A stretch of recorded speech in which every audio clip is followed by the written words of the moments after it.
Hello, my name is Kathy, and today I will be discussing pneumonia and what you can do. First off, pneumonia is a very serious illness and is best to consult a regular medical doctor if you can. But if you are way out in the bush or some kind of societal collapse has occurred and there is no regular doctor to consult, or you would like to help a person recover from pneumonia that is under a regular doctor's care, then the following will be of great assistance to you. First, you need to figure out if you are dealing with pneumonia in the first place. Some of the major symptoms of pneumonia are, number one, a cough. There may be greenish or yellowish mucus or even bloody mucus. Number two, fever. This can be mild or very high. Number three, the patient has shaking chills. Number four, there is a shortness of breath which may occur when exerting yourself. Some additional symptoms can be a sharp or stabbing chest pain that gets worse when you try to breathe deeply or cough. There can be a headache and a sweating and clamminess to the skin. The patient loses their appetite and just feels crappy. There are two main types of pneumonia, bacterial and viral. With bacterial pneumonia, the patient's temperature can rise very quickly to as high as 105 degrees Fahrenheit. This type of pneumonia can cause a lot of sweating and faster breathing and a high pulse rate. The lips and nail beds may have a bluish color due to a lack of oxygen. The person may be delirious. In viral pneumonia, the patient has pretty much the same symptoms as a bad flu. There is a fever, a dry cough, headache, muscle pains, and weakness to begin with. However, within 12 to 36 hours, there is increased breathlessness. The cough gets worse and begins to produce a mucus discharge. The fever may get very high, and there could be blueness to the lips. It helps to understand the mental and spiritual reasons why pneumonia has occurred. In the Louise Hay's Little Blue Book, the spiritual mental causes of pneumonia are desperation, tired of life, emotional wounds that are not allowed to heal. If the person afflicted with pneumonia would contemplate on these suggested mental causes to find the true, for them, mental cause within themselves, this would be a start, because in order to heal this mental construct, it needs to be resolved and released. Some good affirmations to help with this process are, I freely take in divine ideas that are filled with the breath and the intelligence of life. This is a new moment. As the person continues to find the mental memory idea or belief that is triggering the disease, you can then begin treatments. The first thing to do is give the patient an enema. Then water treatments can begin. If the patient is running a fever, then sponge their body down with tepid water and let it dry. Make sure that they are given frequent sips of cold water mixed with crushed vitamin C tablets, if you have them. Try to get as much of this vitamin C water into them as you can. After you have done a sponge with tepid water on the front of the body and let it dry, then apply a bath towel folded in half and soaked with hot water onto the patient's chest for 10 minutes. Then apply a bath towel folded in half and soaked with cold water onto the patient's chest for 10 minutes. Then roll the patient over and sponge the back of their body with tepid water and let it dry. Then apply the hot, wet bath towel on the lungs area of the back for 10 minutes, and then apply a cold bath towel on the lungs or on the back for 10 minutes. Apply a cold towel around the head and neck of the patient while you are doing this treatment, and change it frequently to keep it cold. If the fever suddenly spikes, you need to do something more drastic to bring the temperature down. In this instance, put them in a tub full of very cold water. Try not to do this though, as it is a terrible shock to the system. Use the above water method, if at all possible. Keep this cycle of treatment going as long as is needed to get the patient's temperature down and to open up the lungs. 2 hours minimum, 4 or more hours, sometimes a couple of days, depending on the severity of the symptoms. If the patient shows signs of chillness, stop the treatment and put a hot water bottle on their stomach and roll them up until they feel warmer, then resume.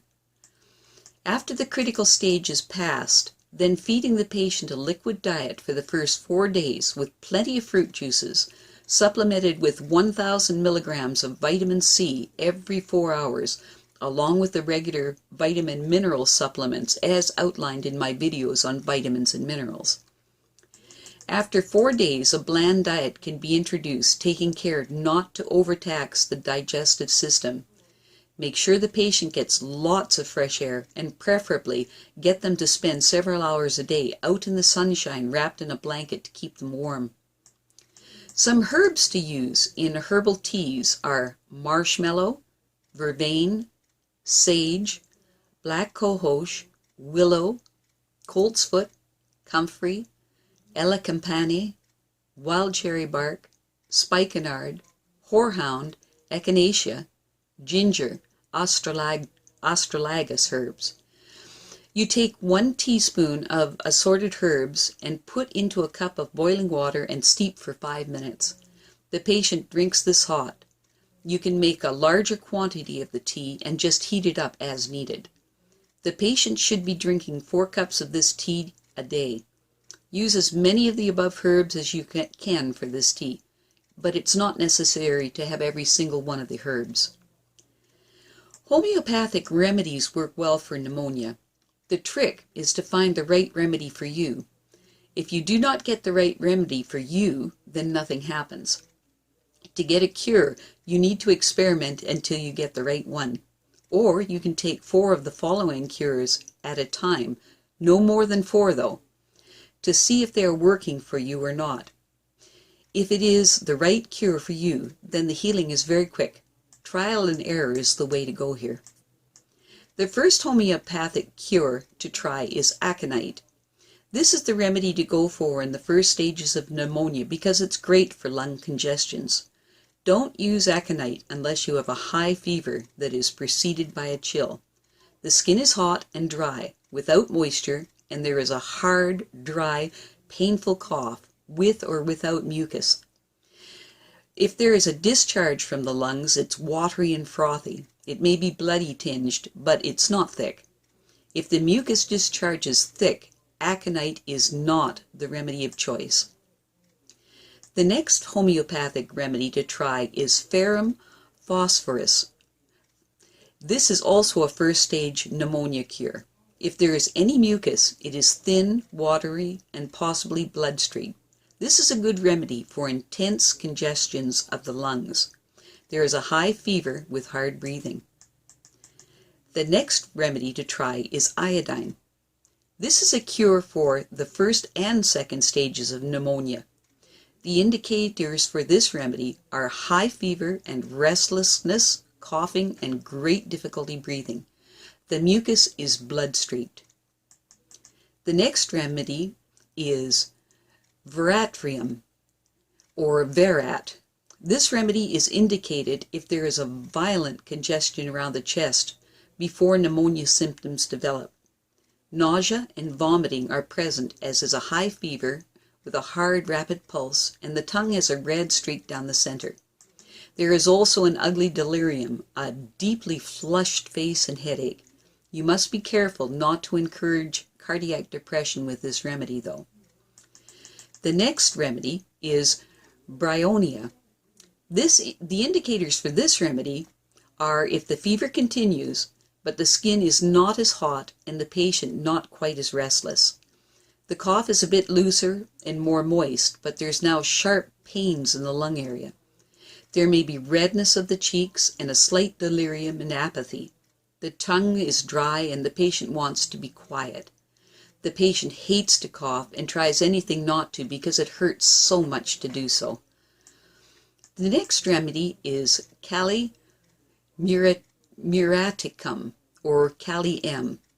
This is one of the older homeopathic remedies for pneumonia and has a proven track record of success. It is indicated if there is a white mucus coughing up and the tongue is coated white. The next remedy to try is phosphorus. The indicators for this remedy are a cough with pain under the sternum. There is pressure across the upper part of the chest and a constriction of the larynx. There is labored breathing, yellowish mucus discharge with blood streaks.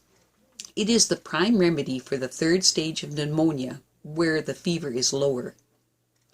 The next remedy to try is sanguinaria, or sang.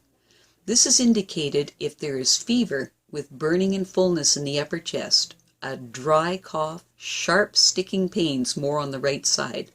The coughing up is rust-colored. The hands and feet are either very hot or very cold.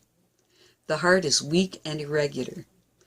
There is a great feeling of engorgement of the lungs, and the congestion is very intense and smells bad.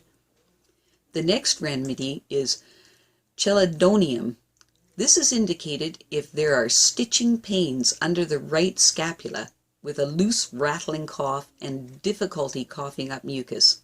The chest feels compressed. The last remedy to try is sulfur.